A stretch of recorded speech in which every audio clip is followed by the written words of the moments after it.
It's the same way with fighters. You actually get to see, and I know that sounds weird, but you see how much they progress in their fighting. How early on you can see it's kind of sporadic, just going at it, doing whatever. Now he's the calm, cool, collected guy. Like, I'm going to string you out, let you do whatever, and but he knows what he's doing. And so, for spoiler alert, and I know people think he's dirty, and it's laughable now because Tom Wilson looks like Sunday school compared to Dave Brown back in like the 80s or 90s. Well, folks, for those who don't know, my name is Alec. I'm the host of the Five for Fighting podcast, and it's the podcast that is dedicated to the players who drop the gloves and the fans who enjoyed watching them do it. You'll hear me say that spiel every episode.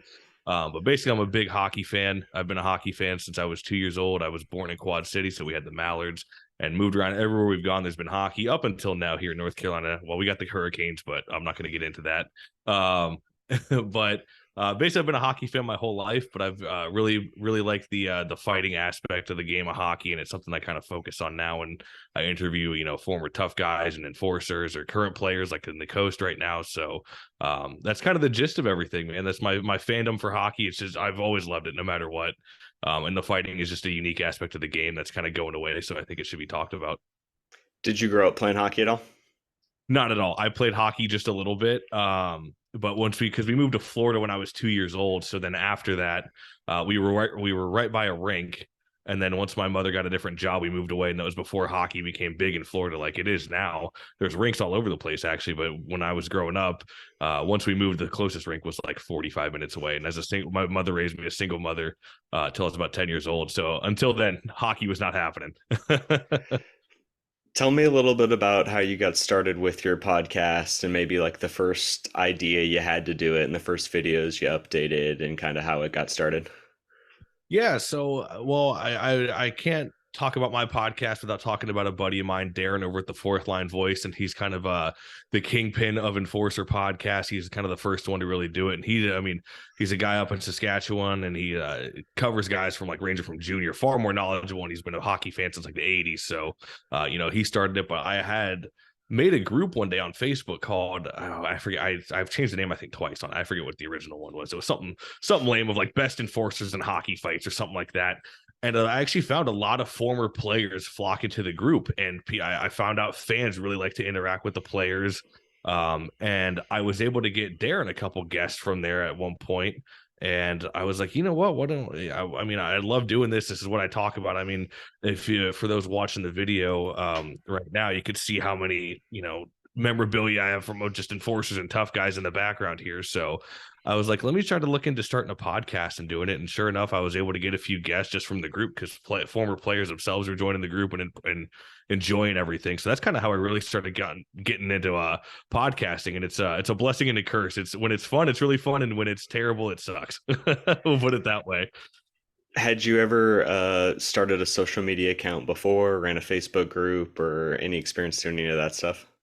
Not at all. The closest thing to a Facebook group I was in was I think it was my beer league team with all like 12 of us, and it was just for play like play Jiffy Lube at 10 p.m. on Wednesday or whatever. So that was as far of experience as I had for creating a Facebook group or like social media pages. Like this is all still is. I've been doing it for like 3 years now, but it's still new to me, to be completely honest. That's, you know what? That's actually interesting. I would have thought that you were some sort of video editor or graphic designer. You have, a skill set inside of it because your stuff's really good and it's definitely like on par with anything else that you see. Oh, I appreciate that. Yeah, it's just I guess for the videos I've edited that were, taken down, which we'll get into here in a bit. But the videos I had created, it was all really just off of oh, what's that damn iMovie? It was the Apple software because I had my iPad up and it was kind of able to edit the videos here and there. But I feel like there's not enough good hockey compilations out there with some good metal music going on in the background, especially hockey fights. So I was like, you know what? Let me see if I can create a couple for a couple players or the whole league or whatever for the ECHL. So that's how I was able to kind of make that, and I just kind of ran with it. Luckily, it's not like I can get multiple angles because it's just the Coast. So you're really working with one broadcast footage or one little broadcast image, and that's all you get to work with. So it makes it a little bit easier that way, I think. You kind of mentioned it. We might as well talk about it now. Recently, your channel on YouTube has received some content or moderation strikes, and some other content has been flagged on the social media channels. Can you give us a background to that, your reaction, and maybe any updates or just kind of a riff on what's going on? Yes. So, well, brace yourself, folks. I'm going to warn you, I'll be a little bit long winded here. But basically, last year, I had gotten into my wife and I moved down to Fort Myers, and I had gotten into the ECHL because that's where Fort Myers is about 15 minutes away from Estero, and that's where the Florida Everblades play. And while looking at the rosters and stuff going down there before we even became season ticket holders, I'm looking through, and you're still getting the tough guys. You look at the NHL and you get like Ryan Reeves, Delorier, Lucic, guys like that. Um, but you don't see guys like that grinding it out in the minors too much anymore. Even in the AHL, you don't see it as much. So you're seeing these Travis Howe, Newberg, Collins, Klotz, Klotz is a legend in the ECHL. Absolute legend. So I was like, you know what? I mean, and it's minor pro hockey. The season tickets for my wife and I cost us, I think, $1,500. It wasn't like it was breaking the bank. Like that's that'll get you 3 NHL games in today's market, I think. But I started watching the games. I really started enjoying it. We had Nico Blatchman at the very beginning of the season, and then you had Kyle Newberg, Cody McDonald, guys like that, scrappy guys coming in. And I started, of course, me being the fight nerd I'm always looking at pregame sheets or game notes and stuff like that. So, whoever's got the most pims, okay, that's who I'm looking at. They come on the ice, I got the camera out. Like it sounds it's super nerdy, to be completely honest. I'll be, people are probably like, this guy's an absolute loser. But so I'm, following Newber. Very first game I go to, Kyle Newber, Travis Howe, buckets off center ice. They're going down, and I'm like, this is it. I haven't seen a good tilt like this in years, man. Because of course I'd watch the Lightning here and there, and it's like they got Pat Maroon and Corey Perry, and you just don't see this kind of emotion in this fight like this anymore. And that's why it's like, in 3 or 4 years, I don't think it's going to be there anymore. So I'm like, well, I'll appreciate this while it's here. So I'm getting the film and everything, and getting video of the fights. And Blatchman had fought Chris Ortobody, I think the very next game. So I mean, it was great, and ended up becoming the flow sports subscription, which is, for those who don't know, that's the streaming service for the ECHL. And I ended up clipping it, and I was like, well, I can look at box scores. So I would go after every game night, I'd go through box scores, look for fights, see fights. All right, cool, clip it, post it on YouTube. And then the YouTube channel, I had a YouTube channel before where I posted some clips of the podcast here and there, but that's what really took it off, was the posting the ECHL fights. So I had at the time the channel got shut down, I had just shy of 1,000 subscribers, and I had about 3, and I was never going to monetize it too, which I'll get into that too. But I had about 300,000 video views. And of course, this is with the help of great fans who give me submit footage and stuff, which is what I do now. But at that point, it was after the Michael Robidoux incident this year with Wichita and Allen, and he had kind of swipe at a Wichita fan going off the ice or whatever. And the ECHL copyrighted that. So I messaged them directly. I said, hey, just want to know what's the parameters here so I can make sure I'm not getting my channel copyrighted. Well, we don't allow any posting of streaming or of the streaming service Flow Sports. And, that was that. Okay, cool. And by this point, I've got about 300, just shy of 300 videos up, I think. And so after that, about an hour goes by. I don't hear from them after that. And out of nowhere, I get a message. Yeah, we hereby ask that you take down your entire YouTube channel. And I was like, holy shit. Sorry, am I allowed to swear on this podcast? Yeah, 100%. Yeah, 100%. And so I was just like, oh, that's brutal. Like, okay. And I knew the Coast was always kind of weird about fight clips, or just posting clips in general. And so it ended up getting taken down eventually. But I tried to reach out multiple times to the league. I emailed them 3 or 4 times. I called. I know people are going to think this sounds crazy because it's just like, it's a minor pro hockey league and you're posting fights. Like, it's not that serious, but to me, it's hockey history and it's the stuff that I enjoy. And I've had many players reach out saying how much they actually enjoyed the podcast and the footage, because it helps them study. It helps them study for games coming up and, opponents that they might face.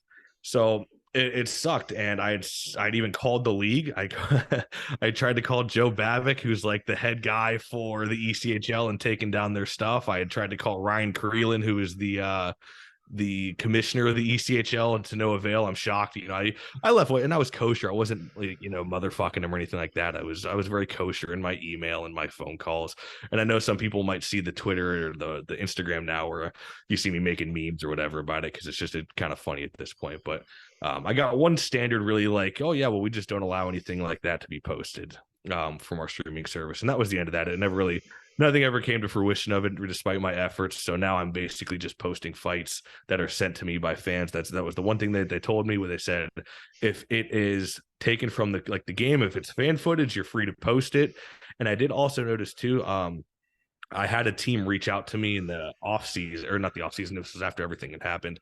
They reached out to me and I actually said, hey, I can get you the footage of the games that's not streaming service. I said, okay, I mean, I'll post and see what happens. And me being the smug asshole I am, I tagged the league, tagged Joe Babbitt in it because Joe Babbitt everything down. So I said, if this is going to be an issue, let me know when I will take it down. And nothing happens. So I really think what it comes down to, and I feel bad that I throw shots at the ECHL. I really don't think it's their fault. I think it's more so a Flow Sports issue with their agreement that they have with them. But I think they could make better efforts into allowing fans and players to promote their game. So that's just, I'm sorry that was a very long-winded answer. It's just I feel like that's kind of the whole story for now, where we are today with the podcast and the YouTube channel with the ECHL fights. No, that's great, and I think it's needed. There's not enough attention on this, and when I first saw it was going on, it immediately showed up on my feed. I don't know if I was one of the first people to like share it with like my community of friends and people too, because of this same thing.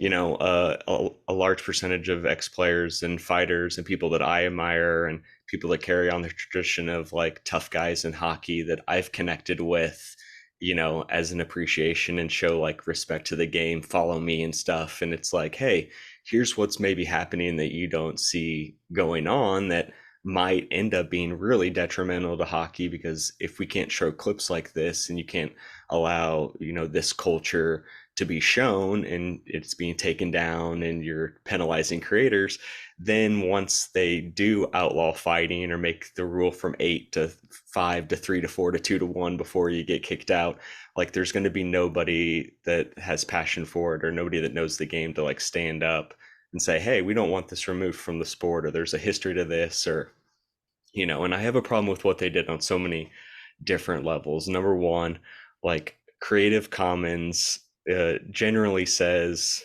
for anybody making reaction videos on YouTube, whether it's Mr. Beast or Dude Perfect or Joe Rogan, like right. you're allowed to show pieces of content because it's considered educational, and I don't see why any reason what you're doing it shouldn't be classified and protected under like educational purposes. But that's a debate that you would, I don't think you're going to win, because they're not even listening to, it's so hard for creators to like push back and to appeal these kind of things. But the other thing I have a problem with is, communities of hockey are so small. When we're talking about the East Coast, we're talking about Fort Wayne, Kansas City, Greenville, like these arenas are 5,000 people, and these communities are 20,000 people. You're asking a lot to say, oh, the only way you can see this stuff is if you pay 9 or 14 or 20 bucks a month, and then you have to find it yourself, and we're not going to clip it and do all this.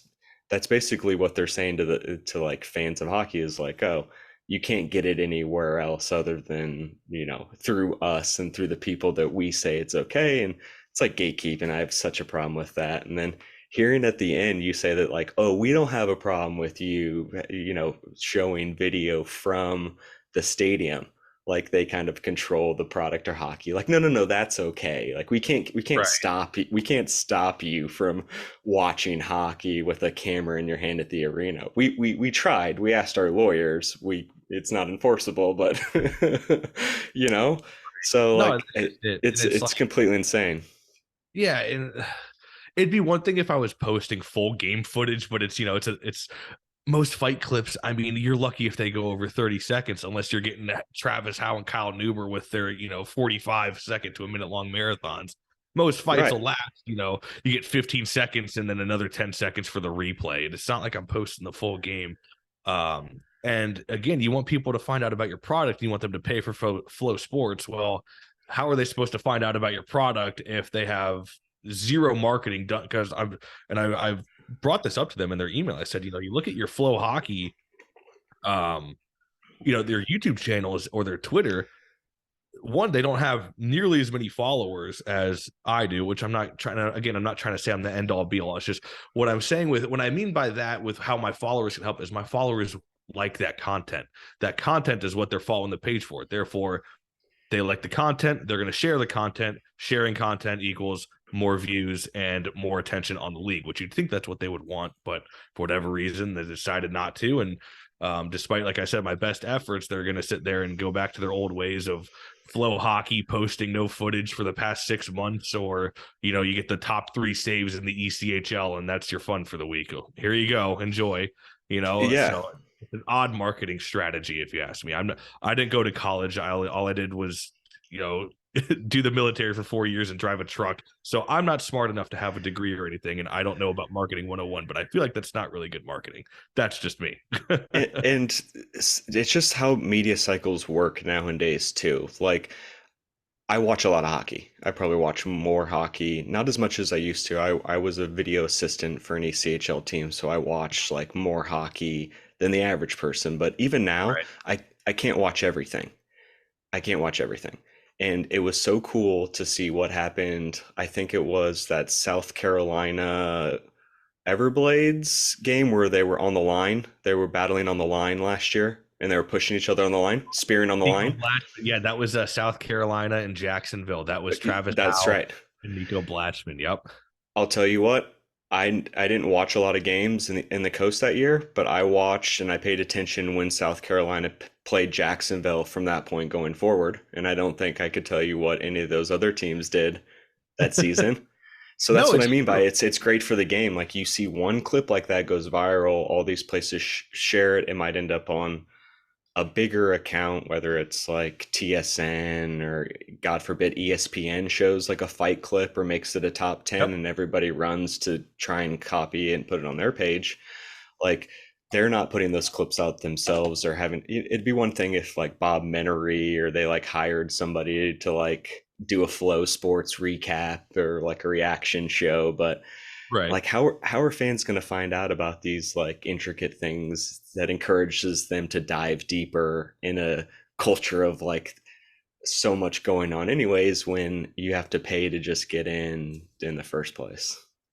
Yeah, one, hockey is a hard enough sport to get accessible to anybody because it's just so damn expensive to play. That was one of the reasons my mother also didn't make a bigger effort for it when I was younger, because it was just so damn expensive. Um, So hockey's already hard enough to get people into. Hockey's already hard enough to watch even after, just as a casual fan, because everybody focuses on NBA, MLB, and NFL. That's just America. Hockey is Canada's sport, and it's more popular in Europe, I believe. Although, of course, soccer is mostly the worldwide sport. But you look at hockey, and so that's already 2 notches that are already hockey is already not watched by many people. Okay, well, put that into account with also the 3rd highest league in the world, which is the ECHL. If people already aren't tuning into the NHL, what's going to make them tune into the ECHL? Clips will help that for sure. And like you mentioned with ESPN, so I had posted a clip earlier this year, and this was I had to laugh. Excuse me. This was right after the ECHL had nixed my channel and taken it down. So then I had moved on to fan footage at that point. So a guy who was out in Cincinnati, nice enough to send me a video, and his name was Mike Bauer, and it was the double TKO between Brandon Yemens and Andrew Belante or Belant. Sorry if I Yep. pronounced that wrong.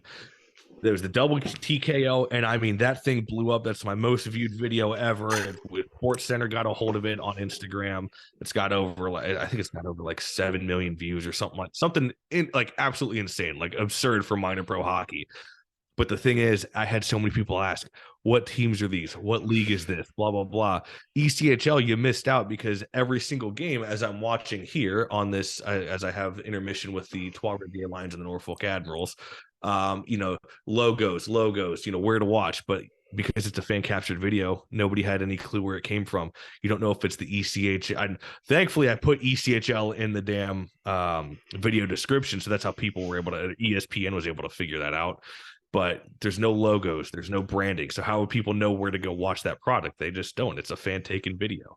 So now you're stuck with it's all fan video, but people, if a clip goes viral, people are going to know where to go. Therefore, the ECHL is losing money. So it's a lose lose to me. It's you're missing out on hockey history, like you said, because that was the biggest reason why I really wanted to do it. I don't care about because my goal was never to get monetized or make money off this. It's really just to preserve history because it's getting less and less every year with fighting. So now you're missing out on hockey history and you're missing out on revenue. So how that's a good thing for the coast, I don't know, but. Well, you've got my support, and I think it's like just so much of what you do is, I think you might hate to hear this, but it's like admirable. Like how many people just shut the channel down and are like, oh, well, shoot, and just like stop doing Yeah. it. So I appreciate you keep going. Is there anything that we can do to support you or to help you or contribute? Just follow the account. It's on Five for Fighting Pod on Twitter and Instagram. And if you're at any, even if it's just an AHL game or SPHL, doesn't matter. If you're capturing fan footage of a fight, please send it my way and I will upload it. And I always give full video credit to whoever sent me the video. And I've had people ask, how do you like the video? If I can make any preferences, any footage is better than none. If I can make any preferences, turn your phone sideways so we get the nice landscape view. And if you have an iPhone, for whatever reason, if you haven't messed with your settings, turn the settings up to where it's like 60 frames per second and 1080p. That's what's funny. It's easier than ever now to get all this footage, and we can't get this footage. It's just how it goes. But yeah, that'd be my only, I guess, my thing. And maybe if you want to send a couple tweets at the league or something, I don't know. I mean, I know that they hate me. I can already tell you that much with how much people just went after them on Twitter. So I think I've already made my bed with the ECHL and don't think I'm going to be able to get in their good graces again, but you never know. Well, I think they're lucky because if they actually just would listen to maybe some of the things that they feel are criticisms, it would make the product and everything much better. And who knows, it takes a strong person or maybe a different person to point that out or realize it. And so I'm going to see if we can get some people. I know that we have a ton of listeners that go to every single Kansas City Mavericks ECHL game. There we go. They haven't been fighting, but I'm gonna get them to maybe get a couple fights for you, and we'll get them up there. Hey, you're watching the Norfolk's game. I was just talking with a guest about Ian White. Is Ian White in the lineup for the Norfolk tonight? Let me see. I was actually watching. I can tell you right here because I had the lineup right here on my phone. I was watching because that's where former guest and friend of the show Nico Blatchman went. So I was Love like, it. well, and he got the start tonight, so that was nice. He was starting in the lineup first shift. So let's see. Ian White, yeah, he is. He's in there he's on the second pairing of defensemen, it looks like. Are you familiar with Ian White? Yes, I am a bit. It's so funny that I've had people ask, hey, do you remember this fight from last year? I've Yes. posted so many, I just can't remember. But yeah, So Ian White, former NHLer, yeah, like huge player. So I was just talking with a guest, a friend of mine and a fellow player. We both play in the Federal Hockey League right now. Ian White was playing in the Fed to start the year, and he just got called up. And we were talking about how good it was for the Federal League to have someone that played in the NHL like Ian White with, a couple hundred games come back and like show that give it some respect and play and then turn around and use it as a springboard to get called up to arguably a bigger league that can benefit more from that kind of story, you know? Yeah, exactly. Oh yeah. And it's I remember last year the Everblades brought in for those who might remember this name, who was big on the Penguins, was Trevor Daly. And for him to come in, I remember it was a buzz right before the game. I hear people talking, and there was actual folks in there. And as soon as he touched the puck, there would be kind of that buzz going on in the crowd because everybody knows, like, oh man, this guy was in the NHL, and it wasn't just like a cup of coffee, which is no disrespect to that either. If you make the NHL, you got to be a damn fine hockey player, but an NHL regular, because that was when I think COVID had gone through the locker room a bit, and so they really depleted. So they signed him on for, I think it was either 1 or 2 games. But yeah, it came in and it was just it's great for the league, stuff like that. I don't think enough of that happens now, especially with affiliated leagues, because they treat a lot of those guys with like arm's length, like, I don't want, because they might not come in conditioned or in the same Right. playing shape or at the same level as somebody that's 24 years old trying to crack the AHL. But like so much of I live in a market right now where we were originally a CHL Central Hockey League team, and then when that got folded up into when the East Coast Hockey League went from the East Coast Hockey League to just the ECHL Yeah, doesn't with stand for no much. meaning, they Yeah. rolled us up. They rolled us up into it, and one thing I noticed about the product since then is there's not guys don't stick around long enough, and there's not enough like rapport with guys. So if you buy a jersey for somebody, what are the odds that they're going to be back the next year? You know, if they're like the best player on the team and you buy their jersey, they're going to get called up or go somewhere else. Whereas like back in the day when it was CHL hockey and it was, you know, Fed style hockey, you would have guys that not only would play for a really long time, but they were more likely to call in somebody that like was overaged that played in the AHL or NHL just to get fans in the seats for a few games.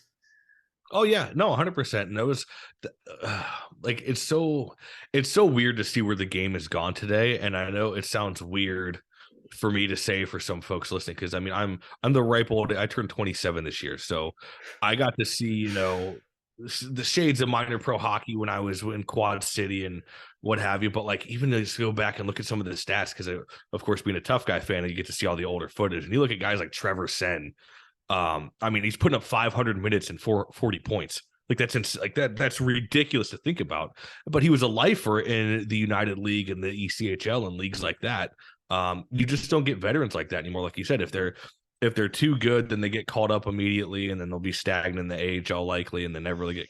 Then if they come back down, it's like, okay, well, you know, what am I playing for? It's just you don't get the veteran status like that anymore. And that's what's kind of neat to see with, I guess, Kyle Newberg, because he's been back for four years in a row now with the Everblades, so that's been really cool. Um, but yeah, it's the ECHL. It's just a weird dynamic now. It's like once they tried to go really, really legit, I guess you could say, which is kind of funny because they made their bones off of tough, grindy hockey back in the day. That's what made the ECHL so popular. That's why it's still able to thrive in these southern markets, because the rough and tumble style play of hockey is what puts fans in the seats, and that's what drew me into the Everblades. So it's just how it goes. Yeah, and that's a great transition to talk about what Travis Howe has been doing. I love this story about Yeah. him getting a chance to go up in the AHL and what he's done in the AHL since then. Maybe some people that are listening to this don't know. Can you give me like a quick background on Travis Howe and what he's doing right now? All right, so this is a great story so far. I'm loving this. So Travis Howe, well, he was on my radar when I first. And folks, you got to remember, I just started watching these guys like last year, and of course, I've done the deep dives and I've gone through their fight cards and looked at their old fight videos. So Travis Howe started off in the SPHL. I can't remember exactly what team, but I know at one point he was with like the Macon Mayhem.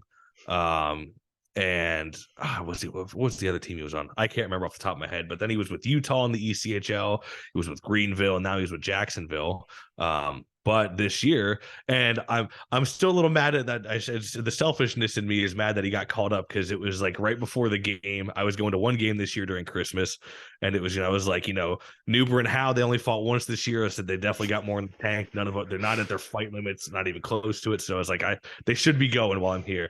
Well, the week before I go down there to the AHL. But Travis Howe, I would say, at least last year, I put him as the heavyweight champion of the league.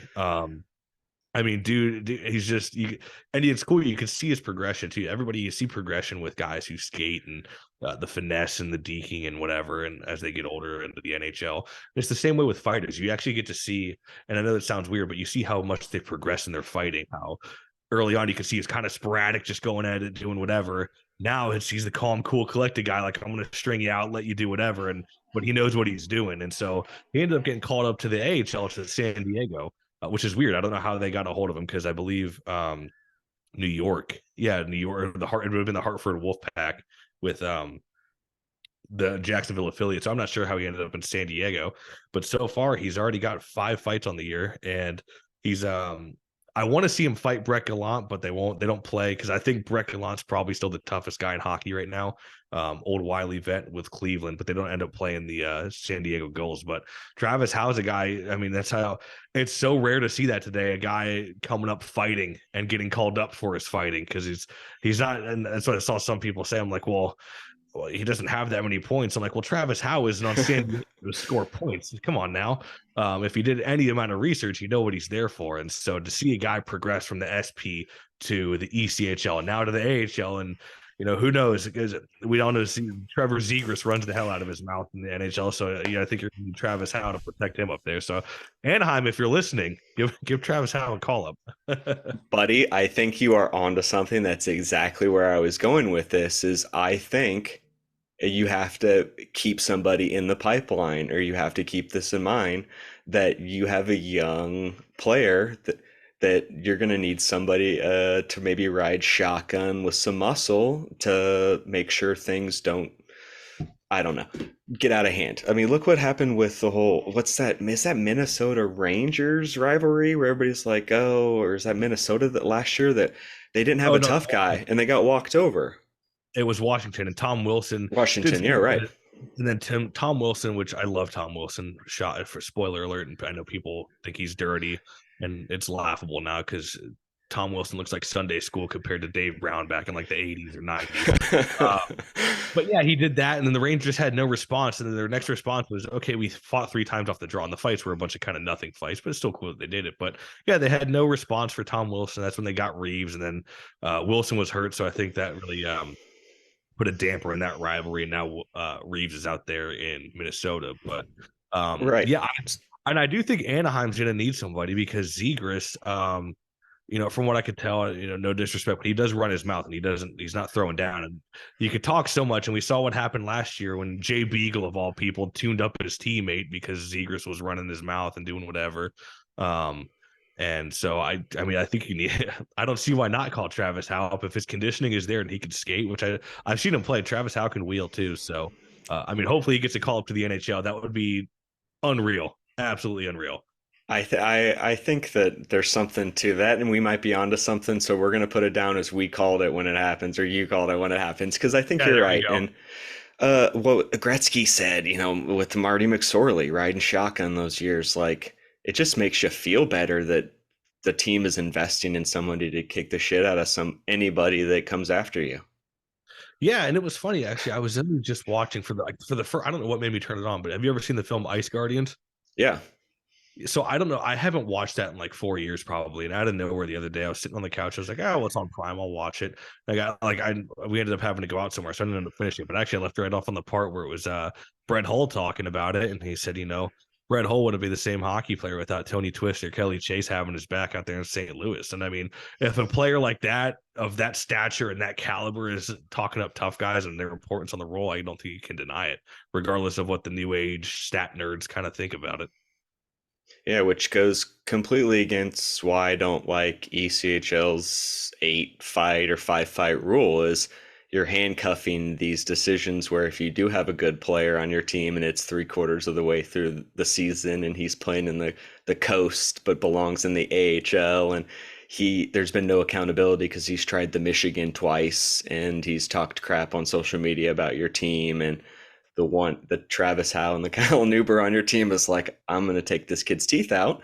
Well, that's all you can do is egregiously attack him and get kicked out. No longer can you say, okay, answer for this, do this. Tough guy, tough guy. Oh yeah, well, it's funny because I have asked that question a few times on social media before about the 10 fight rule, and I ask it at least once a year just to see where everybody thinks. And excuse me, I noticed out of all the players that have answered on that poll, because I'll go through and you can see who rung up an answer. I think maybe 3 players in the ECHL have agreed with the rule. I'm not going to say with who it was, of course, but the overwhelming majority just says the 10 fight rule is absolutely ridiculous and like, what are we doing here? And it was the same thing because I think it was 2017 when the ECHL implemented that rule, and at the time, I think all of 4 people had over 10 fights anyway. So it's like you're putting rules in for no reason. Like, there was 4 guys with more than 10 fights. Is that really hurting the league? I don't think so. But you hurt the league now when guys are getting ran from behind and you guys are handcuffed because they don't want to take a 10-game suspension, or the opposing tough guy is lining up next to you and says, yeah, you can't do anything. I'm gonna go, I'm gonna go run your star player because you can't do anything because you're at a 10 fight rule and you're gonna get a sussy if I do that or if you do this. So, and people can say what they will. Intimidation and physical play in hockey, it's a tale as old as time, but it always comes out on top. It just does, and I've seen it happen time and time again. Not every time is a game perfect or anything like that. Neither is enforcing. It's not perfect. There's times where your line can be crossed. Sometimes the line needs to be crossed. It's just how it goes. But I've seen it before where even against Florida last year, Greenville's running around hitting. Kyle Newberg comes out there for one shift, hits two guys, game fizzles out right after that. It's